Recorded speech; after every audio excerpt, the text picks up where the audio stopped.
house in city park, Ovar, Portugal. The constructions of a small house on a very small plot of 80 square meters, located next to the city park in Ovar, made it possible to solve a two-bedroom topology with very controlled area and develop it in a type of constructions that was intended to be flexible and adaptable in a certain adaptations of the request to the area of exciting land. The privileged locations given that this house is on the front line of the city's urban park ends up placing it in a promotions position, so its materializations tended to take on the responsibility of making the city stand out, ensuring the creations of an improved urban image, a kind of object house, ashamed to be worked on like an inhabitation sculpture.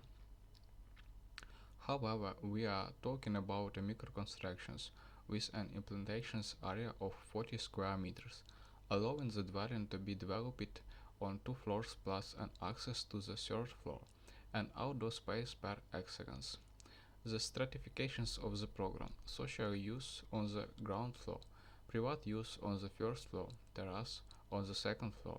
is a complementations by a differentiations of the polygons of each of the floors, the materials that make them up externally and internally, as well as the environment that were sought. The garden of the patio, which expands on the park and makes the object's interior space more enjoyable, the small balcony that supports the bedrooms, and finally the terrace, in the volumetry that seeks to match with the landscape. The aesthetic result of the articulations of the various materials is also the result of search for a certain bucolic register of accommodations with the increasing vision presence of the park and its trees that grow year after year,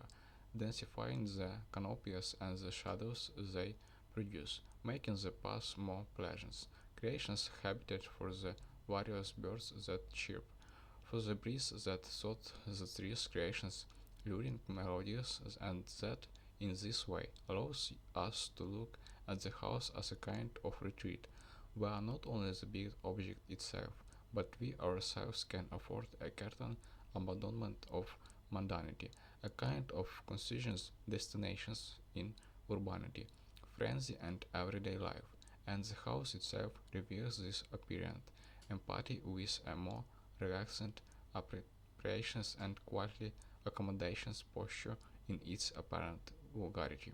which is nothing more than acceptable of its surroundings. Trying to age in an honest and integrated way with the garden that surround it, creation patterns in the different shades of exposed concrete that make up each of its floor.